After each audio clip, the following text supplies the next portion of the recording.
The daughter of one of the most powerful gaming executives on the Las Vegas Strip, Steve Wynn's daughter, Kevin Wynn, was abducted at gunpoint from her home in Spanish Trail.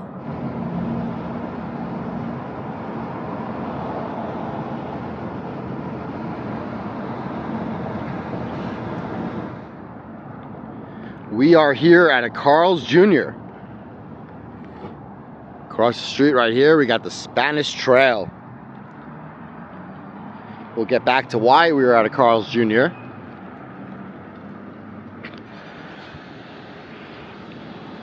This Carl's Jr. is here off of Tropicana and Rainbow. Like I said, right over there is the Spanish Trails. Spanish Trails is a guard-gated master plan community. Just 15 minutes west of the Vegas Strip.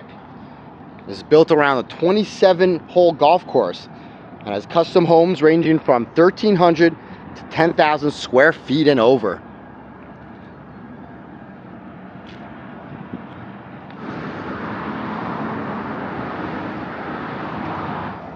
It's going to be a little loud here, but I did want to get a few shots of right in front of this Spanish Trail sign. This is right here off of Rainbow and Tropicana. The Spanish Trail provides a lifestyle experience for wealthy Las Vegans. It is bordered by Tropicana and Hacienda running east to west, and by Durango and Rainbow running north to south. The 640-acre community is a town on its own. It has been home to many famous people such as Andre Agassi, famous tennis pro, Nicolas Cage, magician Siegfried from Siegfried and Roy, Mike Tyson, David Copperfield, Tiger Woods, and more.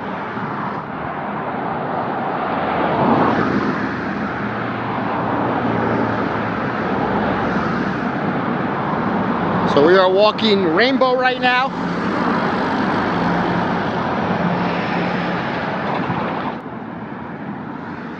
One of the major attractions in the early days to live in the Spanish Trail was one of the only guard-gated communities around, and it was further secured by 8 miles of wall.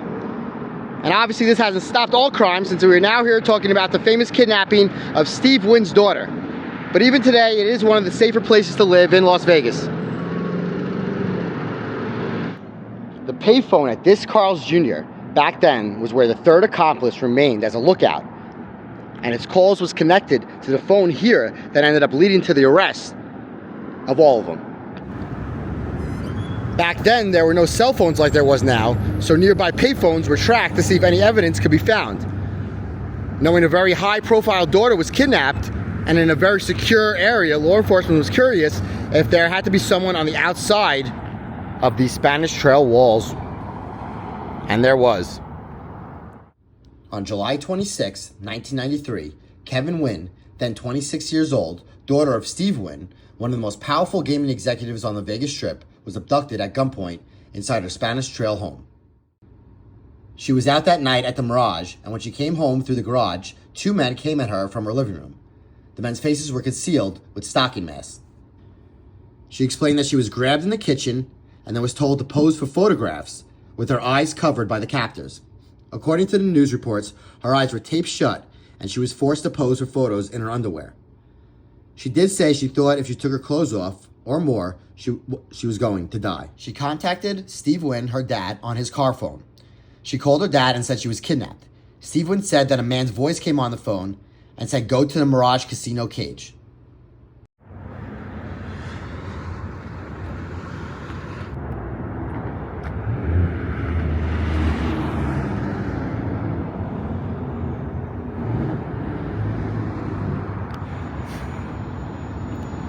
All right, we are here at what was Sunny's Saloon.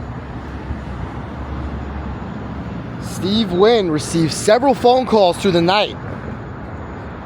First, the men wanted small bills, but Wynn had to educate them that this was not a bank. And this casino, the Mirage that he went to get this money, do not have small bills. He ordered his casino cage manager to collect the money and put them in a bag. They wanted $2.5 million, but Wynn said he could not get that amount so quickly. So he offered them $1.45 million. Steve Wynn went to the Mirage Hotel Casino, then his flagship resort, and took the $1.45 million in cash to give to the masked men that kidnapped his daughter. Steve Wynn did not report the kidnapping until after paying the ransom. He did have one of his top private security forces with him through the ordeal, which lasted a few hours. It was his security chief, the late James Powers. He was a former special agent in charge of the Las Vegas FBI. So Steve Wynn, following instructions, brought the money to a parking lot of a bar on Spring Mountain. Sunny Saloons, a block from the Mirage. You can see the Mirage, or what was the Mirage, is right over there. You can enter into the employee entrance of the Mirage right over there. This is Spring Mountain along here. And this was Sunny Saloon. And somewhere in this parking lot was where Steve Wynn dropped off the money, the ransom money for his daughter.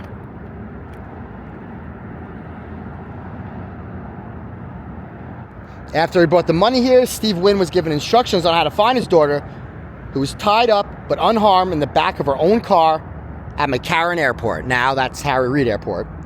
Steve Wynn found his daughter tied up in the back of the car. He was the one that wanted to go up to the car before anybody else did. The names of the men were Ray Cuddy, 48 at the time, and his accomplices were Jacob Sherwood, 22, and one other man. I don't have his name here. Oh, I think that was Anthony Watkins. That was the third accomplice. And they were arrested and convicted of kidnapping, extortion, and money laundering by a federal jury.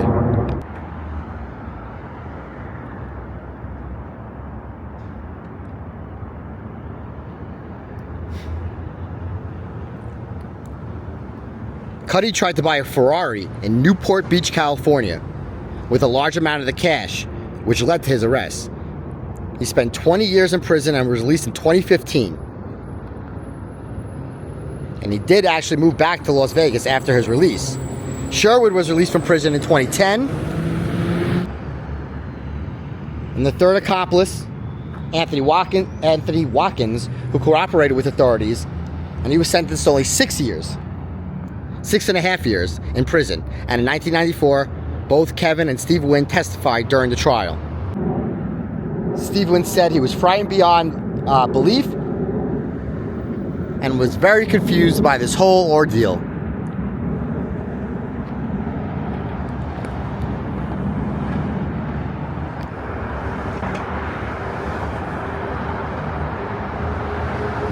And remembering that chilling call from his daughter. I said, Dad, I've been kidnapped. And then there were instructions for Steve Wynn. He said, listen carefully.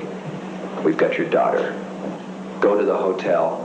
Go directly to the cage, to the casino cage. After following instructions and bringing the money to the parking lot of a bar on Spring Mountain near the Mirage,